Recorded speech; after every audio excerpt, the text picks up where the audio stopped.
Pedro Ferrer García, presidente de la Fundación Centauro Quirón. Buenos días, bienvenido. Hola, buenos días. Estudios de Onda Regional, a compartir con nosotros, con los oyentes, también, pues las noticias que genera esta fundación. Vamos a explicar qué es, lo primero, la Fundación Centauro Quirón. ¿Cómo la definimos, Pedro? Pues a mí me gusta pensar que es una entidad que se dedica a fomentar la convivencia respetuosa entre animales y personas con el objetivo de capacitar a ambos individuos, tanto animales como a personas, para el día a día. Entonces nos dedicamos a eso, a rescate de animales y a terapias. Rescatar animales que se aplican luego a terapias. La última que habéis puesto en marcha, una terapia dedicada a las víctimas de la violencia sexual. Explícanos cómo funcionamos, qué es... ¿Cuál es este procedimiento que se Nosotros en 2018, junto a CAVAX, hicimos un programa de víctimas y la asociación Quiero Crecer. Hicimos un programa sobre trabajo con caballos para víctimas de violencia de género y años después, en una reunión esporádica, conocimos al grupo del CAIVAX y nos encontramos con una problemática social que nosotros desconocíamos. Si no hubiera sido por esta reunión con el CAIVAX, este programa nunca hubiera salido. Así que nos encontramos con un problema y una posible metodología para paliar ese problema, y juntamos ambas entidades. Nuestras trabajadoras sociales empezaron con mucha ilusión a desarrollar un programa que pudiera juntar los dos mundos, la terapia asistida por caballos y la necesidad que tenían las usuarias del CAIVAX. ¿Cuántas usuarias están ahora mismo en ese programa? Y explícanos un poco cómo es ese día a día de esa terapia, ¿no? ¿Qué es lo que se hace? Es un programa que consta de 8 sesiones, de unas 2 horas y media cada sesión, grupal, vienen 8 personas, y está dirigido por 3 profesionales, una psicóloga, una terapeuta ocupacional y una técnico en terapias asistidas por caballos, que hace de intérprete entre los humanos y los caballos para que el programa vaya bien. Y es un programa que es paulatino, se empieza desde fomentar el vínculo con el caballo y a la misma vez utilizarlo de espejo biológico para mejorar el vínculo con nosotros mismos. Decimos que la base de este programa es poder reconstruir o arreglar nuestro autoconcepto después de una experiencia traumática, y el caballo nos sirve de espejo biológico para poder arreglar o reconstruir ese yo más basal. A partir de ahí vamos progresando con las actividades y con los objetivos hasta llegar como se llama el programa, a recuperar las riendas de tu vida, a volver a recuperar los locus de control, la autoestima, la autoconfianza, de la mano del caballo, de ir acompañado de la actividad del caballo.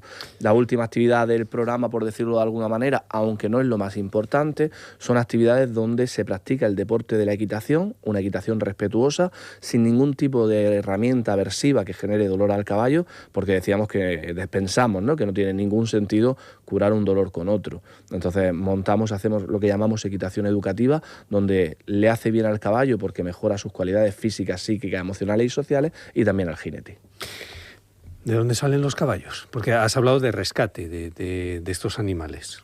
Todos los caballos son animales rescatados. Cada uno viene, tenemos unos caballos que vienen de la operación Jinete de Mula, donde sacamos 38 caballos, otros de hípicas que cierran o caballos que se van a jubilar y van a una jubilación no muy buena. Al final, cuando los caballos... El problema del mundo ecuestre, que es bonito, tiene muchas cosas muy bonitas, tiene la parte de que cuando la cuenta de explotación deja de ser productiva y se convierte en una cuenta de explotación a pérdidas, la jubilación del animal que nos ha acompañado durante tanto tiempo no es buena.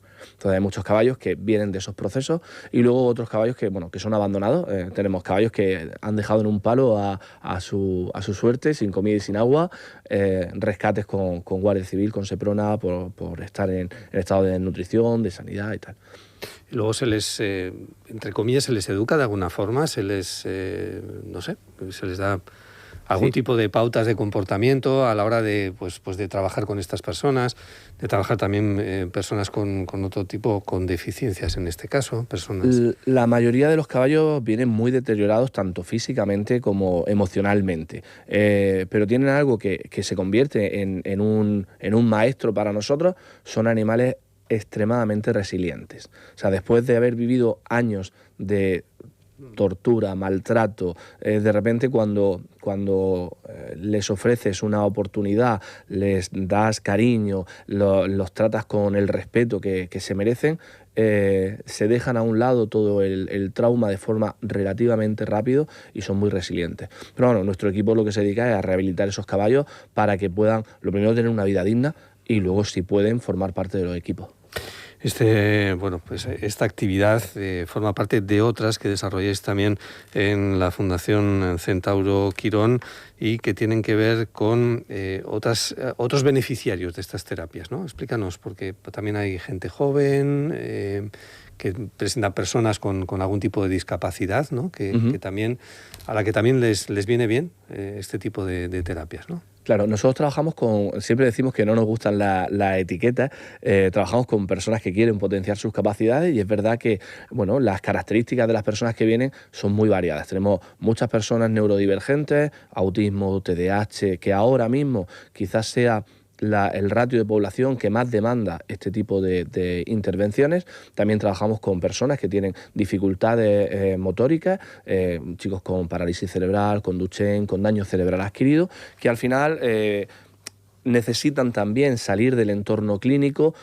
Nosotros tenemos, España tiene una medicina muy, muy buena, muy especializada, pero muchas veces nos hemos especializado tanto que sesgamos a la persona y la parte motórica la trabajamos por un lado, la parte cognitiva, y de repente llegas a un espacio naturalizado con caballos, con perros, con gatos, donde se trabaja con un equipo interdisciplinar, de forma transdisciplinar, y se trabaja la persona de forma global, de forma holística, y se convierte en terapia altamente eficiente, porque al final es muy difícil entender que una persona con una patología motórica no le afecta emocionalmente o socialmente. Entonces, al final se intenta trabajar todo y acompañados por un animal que no nos juzga, que se relaciona de forma sana con nosotros, sin prejuicios. Entonces, se genera un ambiente muy bonito y muy fácil de aprender y de desarrollar capacidades allí. ¿Cómo resumirías los beneficios psíquicos, físicos, educativos, relacionales? Sí, a mí me gusta hablar de ese concepto holístico o global, pero para que nos entendamos y para que los oyentes lo puedan entender muy fácil, lo vamos a dividir por ámbitos. Si habláramos del ámbito motórico, la práctica de un deporte siempre es beneficioso, cuando además va guiado por un equipo de terapeutas, es genial. El caballo se convierte, cuando una persona tiene esa dificultad motriz, de equilibrio, de lateralidad, de conciencia corporal o incluso de marcha, se convierte en el mejor compañero de viaje. Montar a caballo es como andar. El cerebro entiende que está andando, aunque la persona no pueda desarrollar ese patrón motor de marcha. Sin embargo, su cerebro entiende cuando va montado a caballo. Por eso esa figura tan bonita del centauro, cuando el jinete sin movilidad o con movilidad reducida monta a caballo, el cerebro entiende que está desarrollando un patrón motor sano, sin patología, y entonces le permite reconectarse, le permite, y aunque no es la panacea ni muchísimo menos, no quiero llevar a los oyentes a error de pensar que el caballo cura una parálisis cerebral ni su sintomatología, pero sí se convierte en un compañero de viaje increíble para todo lo que es la parte motórica. Ni que decir si alguien ha montado a caballo, cómo mejora el equilibrio, la conciencia corporal, la lateralidad, el tono muscular. Es una terapia increíble. Esa es la parte física. La parte física. A nivel cognitivo, siempre decimos que para que hayan procesos de aprendizaje tenemos que estar permeables, tenemos que absorber los estímulos que nos regala el entorno para poder asimilarlo y generar procesos de aprendizaje. Para que esa permeabilidad exista, necesitamos tener equilibrio entre nuestro sistema nervioso simpático y parasimpático, que es lo que hace que no estemos en mecanismo de alerta todo el tiempo, ni estemos dormidos. Cuando nosotros montamos a caballo, y esto está demostrado científicamente, el movimiento del caballo produce de 90 a 110 impulsos rítmicos que regulan el sistema nervioso simpático y el balanceo que regula el sistema nervioso parasimpático, de forma que una persona cuando está montando a caballo es permeable, está en un nivel de atención buenísimo, lo cual nos permite generar procesos de aprendizaje de forma mucho más eficientes que en un aula, que en una oficina, que en un despacho, porque nuestro sistema nervioso es mucho más receptivo a recoger procesos de aprendizaje. Cuando nosotros estamos en una silla 3 horas, 4 horas, nuestra terminas mente... cansado y dices, bueno, claro, ya a los 20 minutos ya no... Sí, la atención ya no eres permeable, ¿no? Claro, la atención sostenida de un niño es muy limitada y, sin embargo, en un caballo esa atención es súper eficiente. Y luego tiene unos beneficios sociales que a mí me gustan mucho, que es, y siempre lo decimos así, cuando las familias cruzan la puerta de la fundación, no llega, aunque nuestro equipo son profesionales sociosanitarios, no llegan a un entorno clínico, llegan a un entorno donde bueno, yo soy papi y me encanta llevar a mi hijo al inglés o a las matemáticas o al deporte, pero cuando los tengo que llevar al dentista o al psicólogo, ya no me gusta tanto. Sí, hay cierta tensión ahí, sí. Claro, sí, y resulta que nosotros tenemos niños que su día a día, sus actividades extraescolares son psicología, logopedia, terapia ocupacional, fisioterapia. No hay karate, no hay inglés, no hay baile, hay terapia, terapia y terapia. Rompiendo esa línea ascendente que todo niño debería tener y que toda familia deberíamos disfrutar, y se convierte en un vía-crucis de pasar de una terapia a otra. Los padres lo asumimos, los niños lo asumen, pero de repente llega a la fundación y entra en un entorno donde hay caballos, perros, árboles, y los niños se lo pasan bien, juegan, se divierten y realmente se están rehabilitando, se están capacitando, pero en un entorno muy amable. Y eso lo disfrutan, y aparte con niños de todas las características, con familias de todas las características, porque es un espacio abierto, y entonces se convierte en un entorno muy normalizado. Normalizado, a mí la palabra normal no me gusta nada, un entorno muy poco exclusivo. Acogedor, podemos decir, un entorno acogedor. Es un entorno, sí, donde los padres no se sienten, no estás en la sala de espera de una clínica, estás sentado en una terraza tomándote un café y viendo a tu hijo montar a caballo. Quizás sea lo más parecido al poder llevarlos a ese karate o a ese inglés. Estamos hablando de niños, de adolescentes, de personas adultas, por supuesto, pero que imagino que establecerán de alguna forma también un vínculo emocional con el caballo que, bueno, pues en suerte le corresponde y con el que, bueno, pues hace este tipo de terapias. Y luego, ¿cómo gestionáis ese vínculo emocional, ¿no? Porque hay un momento que quizás esas terapias terminan, pero claro, tú le has cogido cariño a ese, como el animal te habrá cogido, el caballo en este caso te habrá podido coger cierto cariño, ¿no? O te conocerá, ¿no? Con esto nos pasa mucho con la terapia con perros. Nosotros hacemos terapia con perros también. Sí, vamos a hablar de eso también. Nuestros programas son de ayuda bidireccional y los perros se van adoptados. Y entonces, claro, tú tienes un vínculo con un perro y de repente hacemos la semana de despedida y es que el perro se va adoptado y ya no lo vas a ver más. Y entonces tenemos como una frase eslogan que intentamos repetir mucho como proceso de aprendizaje y que se lo decimos mucho a los niños, a los adolescentes, y nos la tenemos que repetir mucho nosotros porque a veces nos cuesta, que es que querer no es poseer. Al final, querer es querer lo mejor para el animal, querer lo mejor para... Y entonces, si realmente quieres que tenga la mejor vida posible y entender que... y tú también, y entender que nos podemos separar y nos podemos seguir queriendo, aunque no nos veamos, creo que es algo bonito y creo que es un proceso de aprendizaje importante. Sí, pero es natural que te vayas a mi caballo, ¿no? Cuando digas, ¿dónde está mi caballo? Mi caballo, no sé. Sí, además esto era algo posesión, que nos pasaba mucho y ahí es como... algo que trabajamos mucho. Nosotros nunca hablamos de tener un caballo ni de tener un perro, hablamos de que somos tutores de los animales, pero nunca hablamos de posesión, no hablamos de tenencia responsable de animales, sino de convivencia responsable con animales, y eso lo intentamos instaurar mucho a todas las personas que vienen en la fundación. Cuando dicen mi caballo, decimos, no, el caballo será de su padre y de su madre, tú tienes la suerte de compartir ese tiempo con él, igual que él contigo, pero las posesiones allí son muy, muy complicadas. A veces se habla Pedro, de que los animales, los caballos, incluso también los perros, tienen como, se suele decir, un sexto sentido para advertir determinadas sensibilidades en las personas. No sé si eso lo llegáis a comprobar o no, ¿no? Día a día, día a día.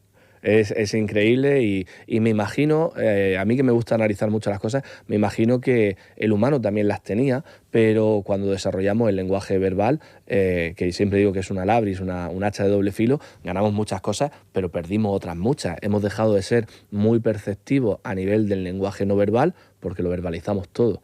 Pero el caballo que no lo verbaliza o no habla el mismo idioma que nosotros, o el perro, lo notan absolutamente todo. Tenemos un caso que a mí siempre me llamó la atención, no lo podría explicar, porque no sé qué pasó, pero de los casos más bonitos, llevamos un programa de terapia con perros en entorno penitenciario, en Campos del Río. Estábamos trabajando con el módulo de mujeres y teníamos una participante que era una antigua perteneciente al grupo Grapo. Y bueno, ella es una persona muy antisistema, que no quería formar parte de ninguna actividad que viniera invitada por el Estado español ni nada por el estilo, y de repente, bueno, pues ve en el programa que hay terapia con perros y decide apuntarse. Primer día se sientan todas las mujeres en el módulo, soltamos a los cuatro perretes, allí estábamos educadores, guardias, el resto de mujeres, y todos los perros se fueron corriendo a por ella, a lamerle, a besarla, a estar con ella. 4 perros alrededor de una única persona. Habíamos mucha gente allí. No te lo podría explicar, pero eso es magia. Eso es algo. Ellos vieron algo que nosotros no veíamos. Ellos notaron una necesidad que nosotros no lo veíamos. Ahí estábamos muchas personas y se van a por ello. Muchas veces cuando decimos la palabra magia en las terapias, dicen, uy, cuidado, que todo tiene que ser método científico. Nosotros trabajamos de forma muy profesional, pero hay cosas que no te las puedo explicar. Los animales tienen una percepción que es maravillosa. Ese comportamiento de los caballos que con una determinada persona, ¿no? Se muestran como más cuidadosos, como más, ¿no? Claro. Percibiendo quizás determinadas carencias que puede tener esa persona. No sé, sí, es otro... El caballo con el que empezamos la fundación, que fue... muchas veces la gente dice, ay, ¿tú fundaste la fundación? Digo, no, la fundó un caballo, la fundó Secreto. Era un caballo que era muy especial, era como Spirit, era un caballo indomable.